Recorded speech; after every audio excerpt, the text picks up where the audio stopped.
ये व्यर्थ के बकवाद करने वाले लोगों से मत मिलो, व्यर्थ के बकवाद करने वाले लोगों की तरफ मत देखो, ये क्या कह रहे हैं, क्या बोल रहे हैं। और तुम भी व्यर्थ का बकवाद मत करो। अपने समय को कीमती मान करके निरंतर प्रिया प्रीतम का नाम जप करो, उनके गुण लीला गाओ, उनकी सेवा में रहो। कभी प्रपंच की बातें, कभी प्रतिष्ठा का चिंतन, कभी नाना प्रकार के मान सम्मान का चिंतन, ये घुसने ना पावे हृदय में। बहुत सावधान रहना चाहिए साधक को। ऐसी बातें देखो मत, ऐसी बातें सुनो मत जिससे तुम्हारा हृदय उद्विग्न होकर प्रभु का चिंतन छोड़ दे। बंद करो अभी। अन्य लोगों के संग का त्याग कर दो, जो भगवत विमुख वार्ता करते हैं, संत निंदा करते हैं, दूसरों की निंदा करते हैं। कुछ हाथ नहीं लगता, ये लोग दुर्गति को प्राप्त होने वाले हैं। भक्तन निंदा अति बुरी भूल करे जिन कोय, किए सुकृत बहु जन्म के छिन में दारे खोए। पर निंदा के किए ते नहीं आवत नहीं कछुआत, मूर्ख पर्वत पाप को ले चल अपने साथ।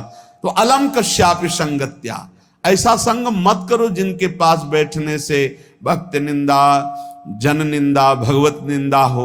ऐसे से दूर रहो, अलम बंद कर दो ऐसे लोगों का संग। रात दिन हम श्यामा श्याम का नाम जप करेंगे, श्यामा श्याम के लीला गुण गाएंगे, श्यामा श्याम के ही धाम का शोभा का चिंतन करेंगे।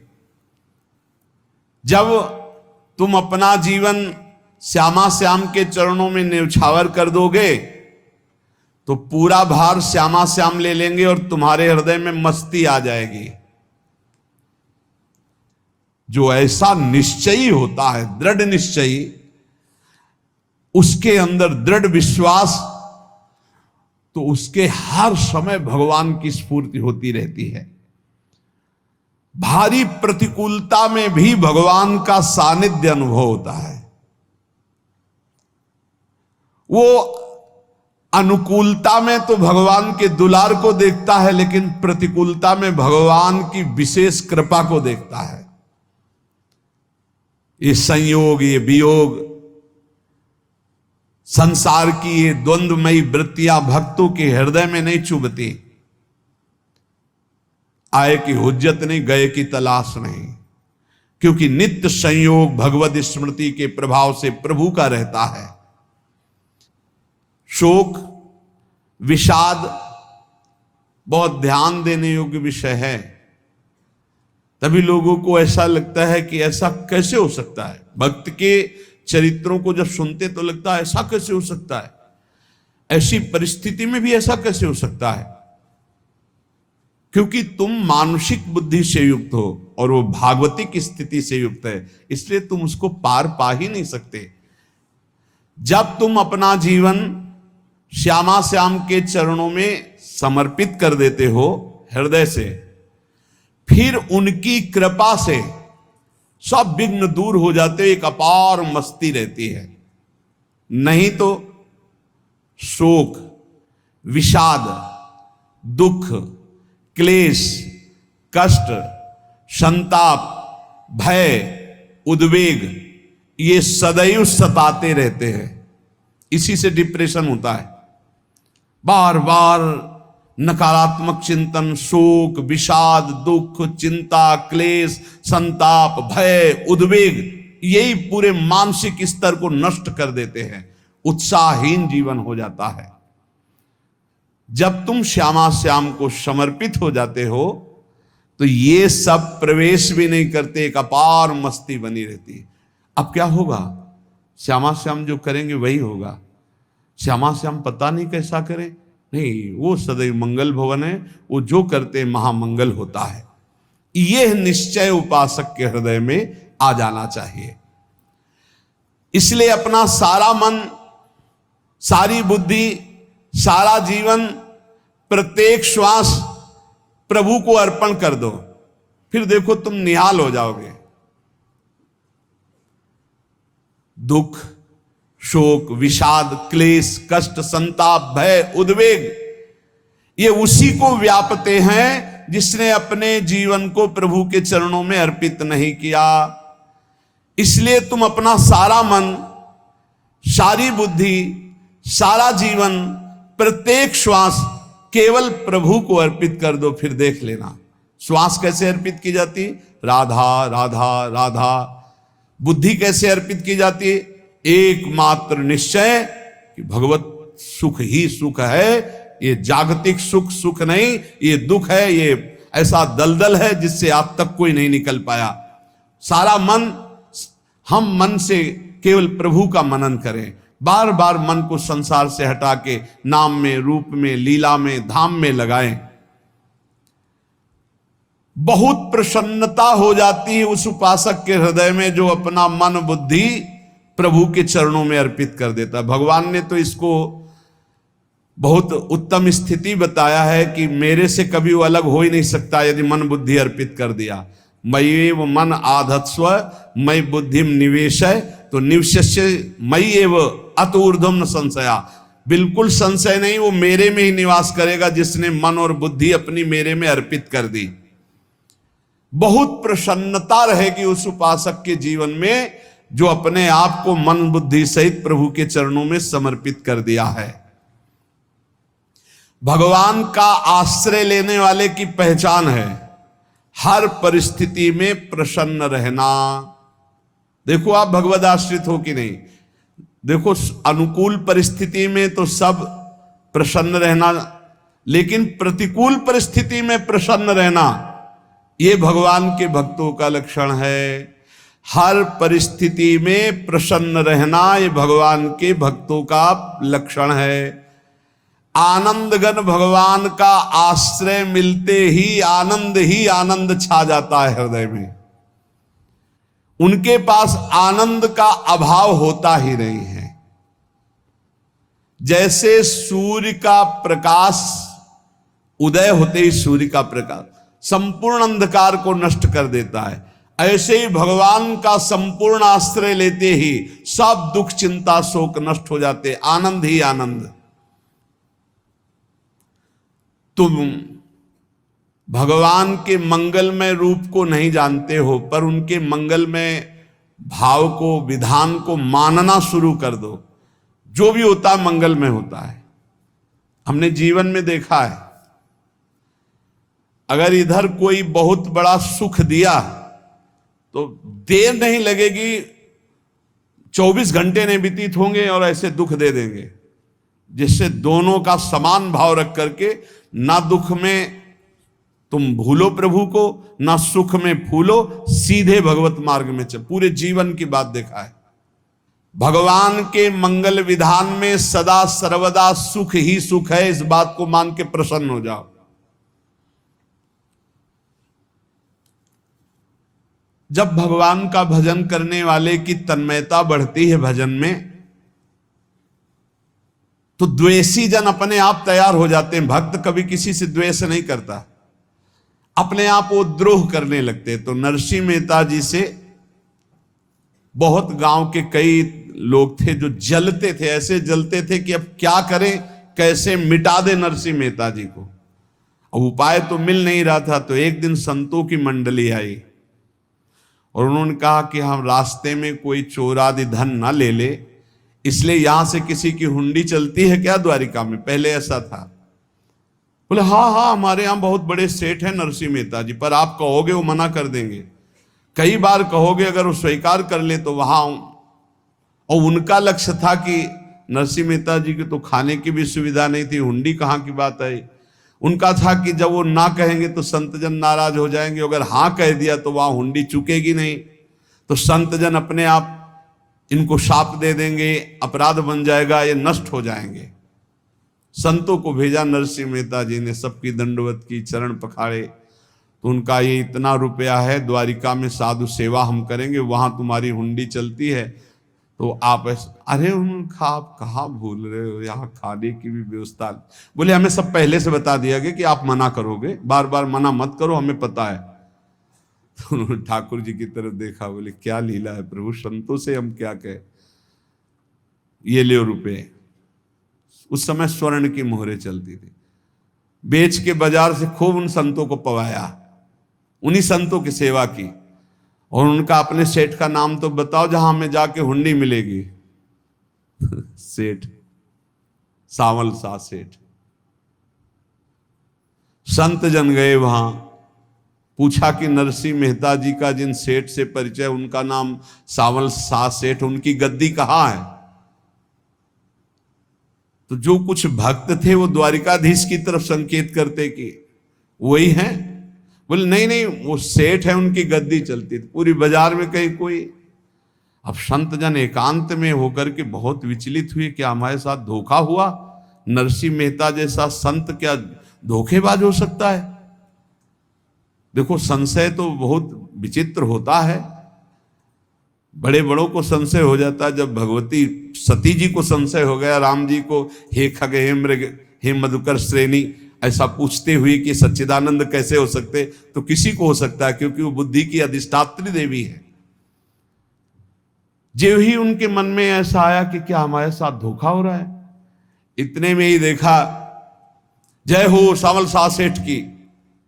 वो कहा सावल शाह सेठ, तो देखा बढ़िया मुनीम जी उनके साथ, तो सेठ बस्ता लिए हुए मुनीम जी, सरकार इधर से चलो। तो उनका सावल शाह सेठ आपका नाम है? संतों ने कहा। बोले हाँ। बोले नरसिंह जी? हाँ। बोले आपकी हुंडी आ गई है। हुंडी एक कागज में लिखा कि ये हमारे सेठ जी को दे देना। वैसे लोग मुझे माखन चोर कहते, कोई कुछ कहता, लेकिन आपने सेठ बना दिया। जब आपने सेठ बना ही दिया तो आप कभी परवाह मत करना तुम। और ये सेवक आपकी सेवा में सदैव तत्पर है, भगवान ने ऐसा लिखा। जो भगवद आश्रित है, एक बार ये चलता रहता है, जो संत जन होते हैं उनके विरोधी अपने आप बन जाते हैं, किसी से कोई मतलब नहीं, अपने आप विरोधी बन जाते हैं। कबीरदास जी का पूरी काशी में यश था। भजन करने वाले महापुरुषों का यश बढ़ता है जब, तो जो भजनहीन होते हैं उनके हृदय में जलन पैदा हो जाती है और वो उनको विविध प्रकार से फंसाना चाहते हैं, उनको कष्ट देना चाहते हैं। तो कबीरदास जी के यश को धूमिल करने के लिए कुछ ब्राह्मणों ने एक रचना रची, मुड़ मुड़ा के कबीरदास जी के शिष्य बन करके पूरी काशी के सब आश्रमों में निमंत्रण दे आए। कल भंडारा है, संत सेवा है, सबने स्वीकार किया। कबीरदास जी अपनी दिनचर्या करके निकले तो संत मंडली आने लगी। बोले कै बजे सेवा है? साधु सेवा। बोले कौन सी साधु सेवा? बोले कल आपके शिष्यजन निमंत्रण दे के आए, पूरी काशी के सब संत आ रहे हैं। कबीरदास जी ने कहा यहाँ तो एक की भी व्यवस्था नहीं, पूरी काशी के संत आ रहे हैं। अच्छा, समझ में आ रहा है, लीला बिहारी तुम लीला करना चाहते हो। गए अपना निकल गए गंगा किनारे, एक झाऊ के नीचे बैठकर अपना भजन ध्यान में मगन है। 11-12 बजे तो उन्होंने देखा कि संतों की मंडली, काशी तो बहुत। कबीरदास जी ने देखा कि आश्रम की, तो बोले पता नहीं क्या होगा, चलो चलते हैं। तो ऐसे गमछा वस्त्र करके ऐसे डालकर मुंह ढक करके, वहां बड़ी बड़ी पंगत लगी थी। कबीरदास जी सबको पाओ जी पाओ। कबीरदास जी के रूप में स्वयं भगवान पाओ जी पाओ। कबीरदास जी ने कहा अच्छा, जब स्वामी परस रहे तो हम भी बैठ के पा ले। तो जब उसी पंगत में बैठ गए अपना कपड़ा ढक करके, और जब मोहरे की दक्षिणा दे रहे थे सब लोग कि वाह कबीरदास जी ने आज तो साधु से। सबको जब कबीरदास जी के सामने आए तो ऐसे मुंह ढके, बोले देखो जो मेरा होता है उसे मुंह छुपाना नहीं पड़ता, मुंह ढकला नहीं पड़ता। लो दक्षिणा, तुम भी दक्षिणा लो। कबीरदास जी को कबीरदास जी दक्षिणा दे रहे, वो कबीरदास जी है भगवान, और ये पाले वाले कबीरदास जी है भगवान के जन। कभी भगवान अपने, अरे जमाने जोर लगा ले, कितना जोर लगाएगा, भक्त और भगवान का झंडा कभी न झुकने पाएगा। बिल्कुल चिंता, शोक, भय, उद्वेग रहित जीवन भगवद आश्रित।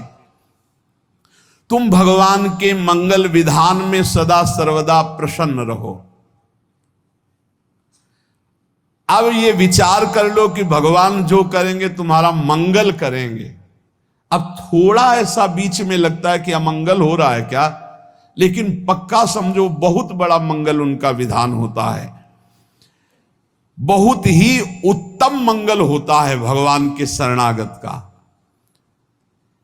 भगवान हमारे विचारों वाले नहीं हैं, हमारे विचार प्राकृतिक है, भगवान के विचार चिदानंदमय हैं।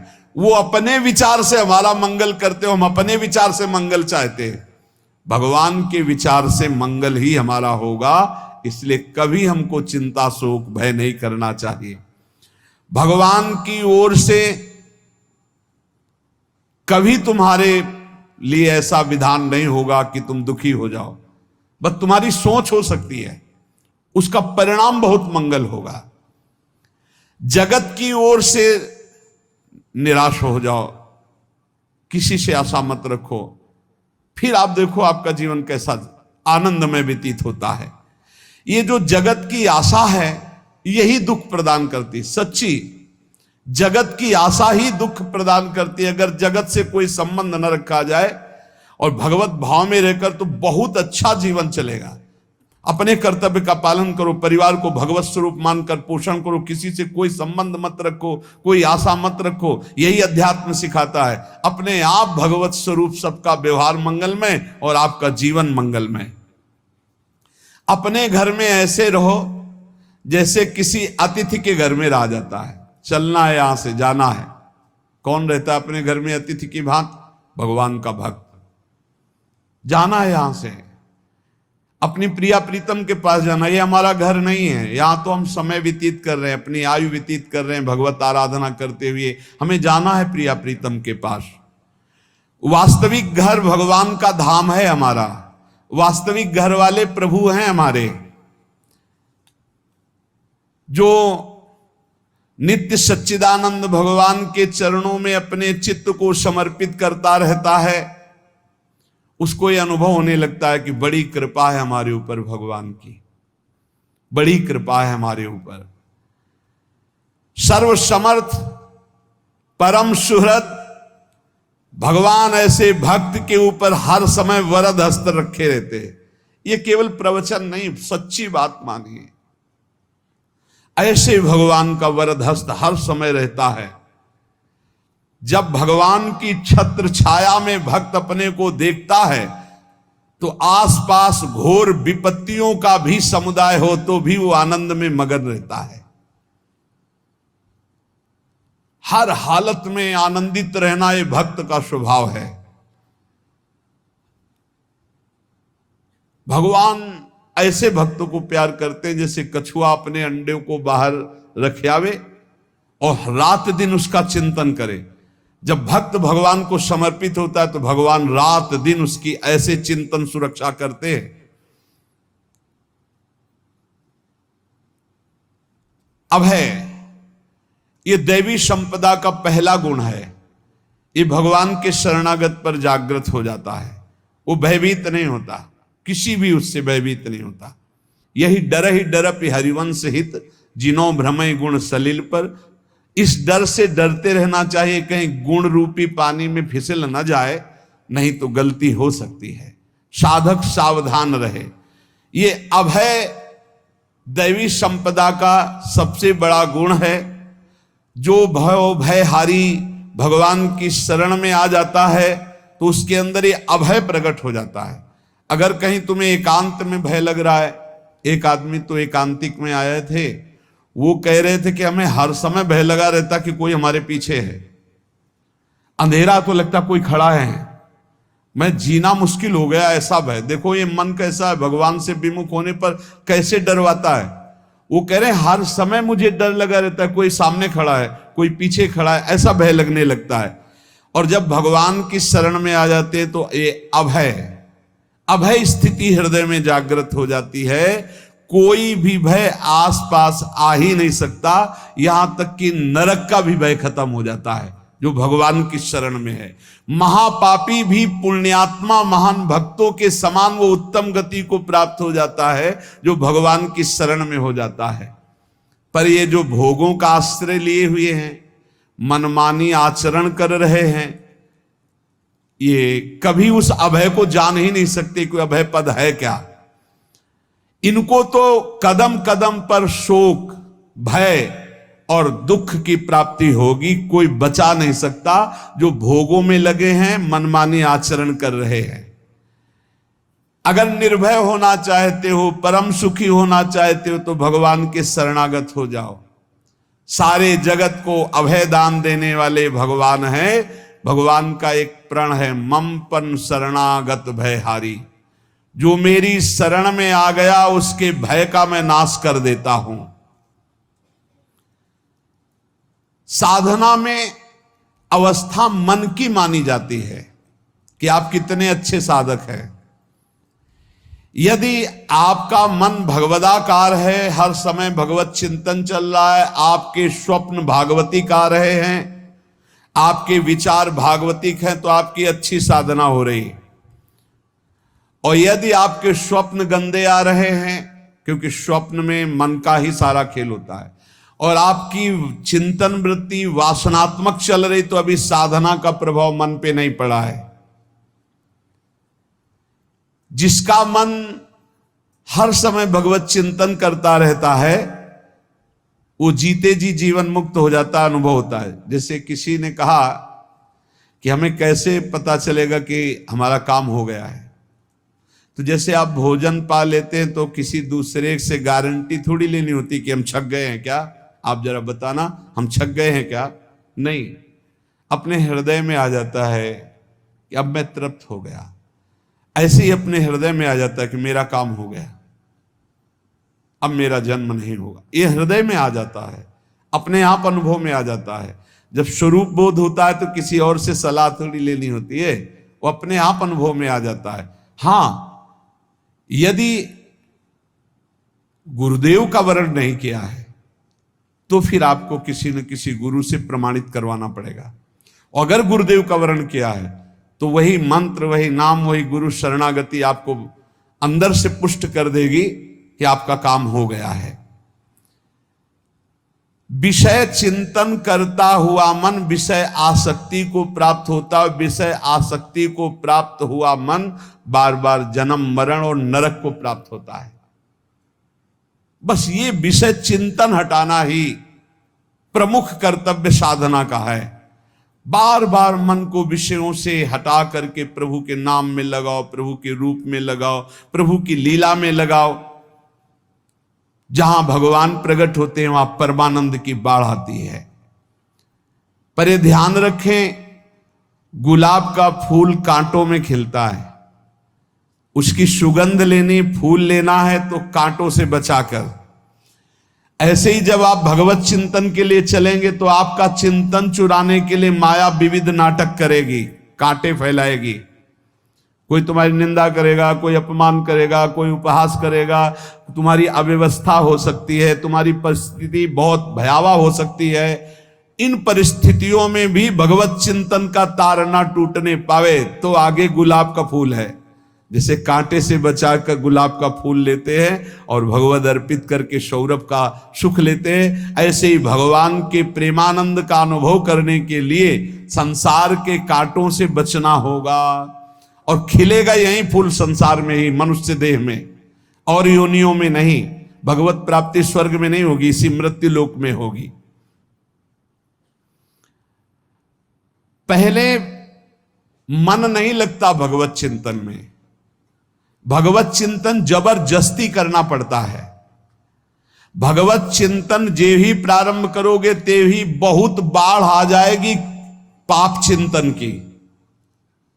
ध्यान दीजिए, बहुत लोग प्रश्न करते रहते हैं कि हम जब भजन में बैठते हैं तो बहुत गंदी बातें आती, मन बड़ा चंचल होता है, भाग जाता है। ऐसा प्रारंभ में जब कोई भगवत चिंतन प्रारंभ करता है तो उसका मन विषयों में भागता है, गंदी बातों में भागता है। अब लोग कहते पहले तो हमारा चिंतन बढ़िया होता था, अब चिंतन नहीं होता। तो कोई सिद्ध पुरुष थोड़ी हो गए, तुम्हें जबरदस्ती चिंतन करना होगा। जगत के प्राणी में जहां मन जाए तो इसमें भी भगवान, पदार्थ में मन जाए तो उसमें भी भगवान, जहां जहां मन जाए वहां वहां भगवान देखो, या मन को हटाकर नाम मंत्र में लगाओ। ऐसे भगवत स्मृति जागृत की जाती, बार बार प्रयास करना होता है। कई लोग ये प्रश्न करते हैं कि हमसे बड़े पाप हो गए तो क्या हमें भगवान की प्राप्ति हो जाएगी? तो यहां कह रहे हैं भगवान किसी के पूर्व जीवन को नहीं देखते हैं, वर्तमान के भजन को देखते हैं। पकड़ो इस बात को। अगर वर्तमान में आज आप सुधर गए हो, नाम जप कर रहे हो, तो आप भक्त हो। ये गीता जी में भगवान ने कहा, अपिचेत सुदुराचारो भजते माम अनन्य भाग साधुरेव समंतव्या सम्यक व्यवसिता। ऐसा बहुत दुराचारी पहले रहा है, बाद में उसके मन में आ गया कि भगवान के सिवा हमारा कोई कल्याण करने वाला नहीं, हमारा कोई नहीं, तो भगवान कहते हैं मैं उसे साधु ही मानता हूं, उसे साधु बना देता हूं। भगवान किसी के पूर्व जीवन को नहीं देखते। बहुत बढ़िया बात है। कल तक हम क्या करते रहे भगवान नहीं देखते, आज क्या कर रहे हो ये देखते हैं। यदि आज आप भजन में लग गए हो, अच्छे आचरण कर रहे हो, तो आपको भगवत प्राप्ति हो जाएगी। भगवान ये नहीं देखते कि पूर्व में पुण्यात्मा रहा है कि पापात्मा रहा है। भगवान वर्तमान में देखते कि मेरा भजन कर रहा है, बस इसी से कल्याण कर देते हैं। पकड़ो इस बात को, तो कभी प्रश्न नहीं उठेगा कि क्या हमको भी भगवत प्राप्ति हो सकती है क्या। हमारा मन यदि श्री भगवान को चाहने लगे तो श्री भगवान हमारे मन में ही आकर बस जाएंगे। भगवान की रूप माधुरी में मन डूबने लगेगा। यथार्थ सत्य, जो भगवान से थोड़ा भी प्यार करने लगे हैं, उनके हृदय में भगवान की उनकी भावना के अनुसार झलक आने लगी है। हृदय में प्रभु के आते ही अनंत जन्मों के संस्कारों का नाश हो जाता है।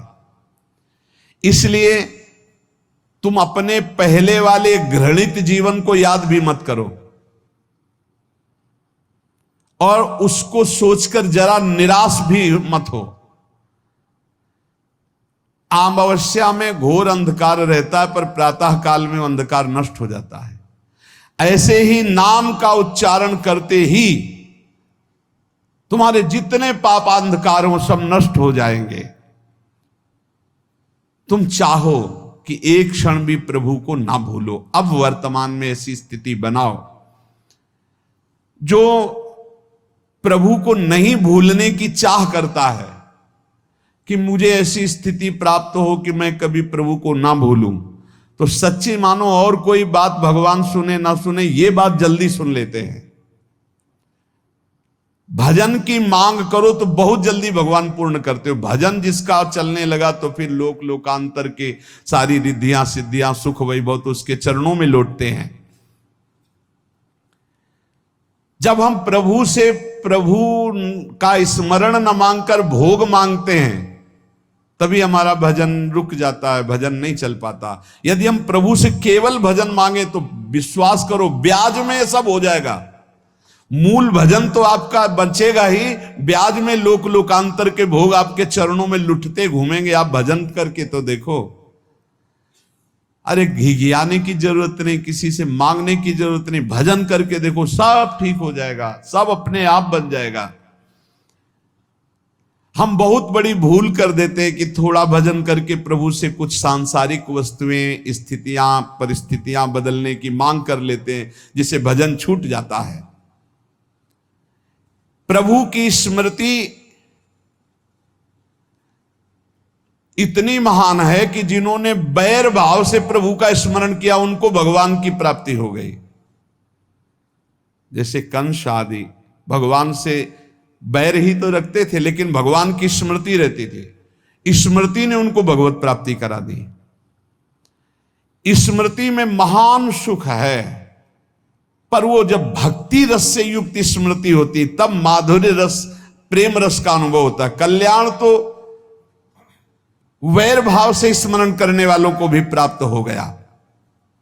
यदि आप भक्त हो और ये चाहते हो कि आपकी भागवती की स्थिति बहुत जोर की हो, तो हम आपसे प्रार्थना करते हैं कि रोज प्रभु से एक ही बात मांगिए, मुझे अखंड स्मृति दीजिए। अर्जुन जी को पूरी गीता जी सुनने के बाद यही मिला, नष्टो मोहा स्मृति लब्ध्वा। स्मृति, प्रभु आप हम पे ऐसी कृपा कर दो कि हमारे हृदय में किसी और व्यक्ति, वस्तु, स्थान की स्मृति न रह जाए, केवल आपकी स्मृति रह जाए। ये चाह भगवान बहुत जल्दी पूर्ण कर देते हैं यदि उपासक हृदय से ये बात मांगे। भगवान की कृपा से ही ऐसा हो सकता है कि अखंड स्मृति ये कर्म फल से नहीं मिलती है। प्रभु के प्रति निर्भर होकर जो दैन्यता पूर्वक प्रभु से मांगता है और हर समय अभ्यास करता रहता है भगवत स्मरण का, उसको ये स्मृति मिलती है। और स्मृति मिल गई तो इससे बड़ी कोई स्थिति नहीं, हर समय भगवान का स्मरण। प्रभु से मन प्रतिपल नया नया स्वाद लेकर के आसक्त होता रहता है, नवम नवम। प्रभु कभी बासी नहीं होते। जैसे किसी व्यक्ति को देखो तो देखते देखते मन हट जाएगा कि देख लिया बहुत सुंदर है, ठीक है, लेकिन वो एक दिन मन हट जाएगा। और प्रभु की सुंदरता नवम नवम है, प्रभु के नाम का स्वाद नवम नवम है, प्रभु की लीला का स्वाद नवम नवम है, प्रभु के धाम की शोभा नवम नवम है। जैसे आचार्य महाप्रभु हरिवंश चंद्र जी कहते, नयो नेह नवरंग नयो रस नवल श्याम वृषभानु किशोरी, नव पीतांबर नवल चूनरी, नई नई बूंदन भींजत गोरी, नव वृंदावन हरित मनोहर, नव चातक बोलत मोर मोरी, नव मुरली जो मल्हार नई गति, सब कुछ नया। तो नवम नवम प्रभु प्रतिपल नवम नवम प्रभु का रूप, प्रियाजू का नवम नवम, अबहीं और अबहीं और अबहीं और है। तो कहते हैं जब मन निरंतर स्मृति में डूबता है तो जब प्रभु की रूप माधुरी प्रकाशित होती तो ऐसी नवम नवम कि कभी ये नहीं होता कि रूप बासी हो गया। ये वही रूप है जो हमने अभी देखा था, नवम नवम। इसलिए आनंद की उफान आती रहती है उपासक के हृदय में। ऐसी प्रियता, ऐसा आनंद बिना भजन के नहीं अनुभव में आएगा। इसलिए तुम विश्वास करो, तुम्हें बहुत सुंदर सुख मिलने वाला है, आगे अपार सुख मिलने वाला है। ये थोड़ा दुख का समय काट लो, जब तक जीवन है ये दुख सुख की लहर आती रहेगी, आप इसको सह जाओ, आगे बहुत आनंद है। विश्वास मान लीजिए, बहुत आनंद है। जो ये विश्वास कर लेता है वो प्रभु के मार्ग में चलकर प्रभु को प्राप्त कर लेता है। नहीं तो इतने रोड़े हैं कि आप ऊब जाओगे, बहुत रोड़े हैं।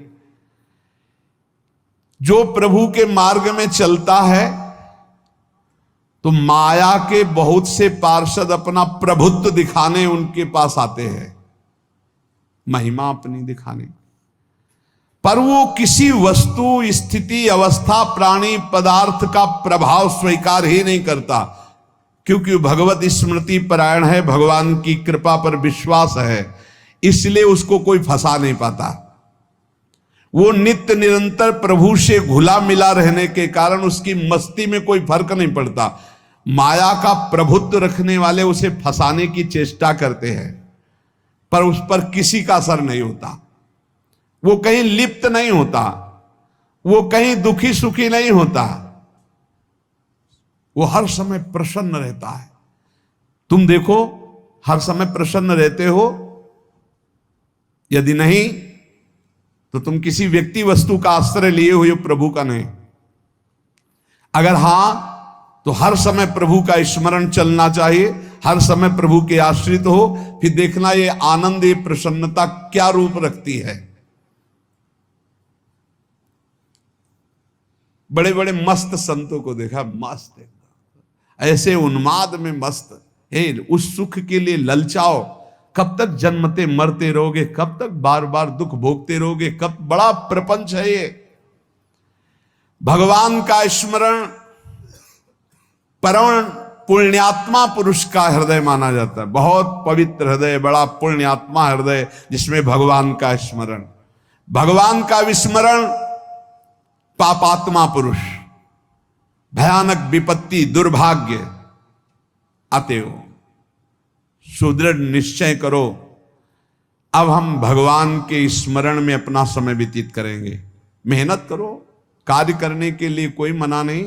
आप नौकरी करो, किसानी करो, व्यापार करो, पर अंदर अंदर भगवत स्मृति, भगवत स्मृति ही सबसे बड़ी स्थिति है। अब चाहे हम जीवित रहें, चाहे हमारे मरण जैसी विपत्ति आ जाए, चाहे सब हमसे हट जाए, चाहे सब हमको नमन करें, अब हम दृढ़ निश्चय करके केवल भगवान के स्मरण करते हुए इस संसार के बीच समय व्यतीत करेंगे। अब हम चूकने वाले नहीं। ये नियम लीजिए, चाहे जीवन रहे या ना रहे, चाहे मरण जैसा कष्ट आ जाए, चाहे सब वियोग हो जाए, सब चले जाए, चाहे सब संयोग हो जाए, सब नमन करें, अब हम प्रभु का स्मरण नहीं छोड़ेंगे।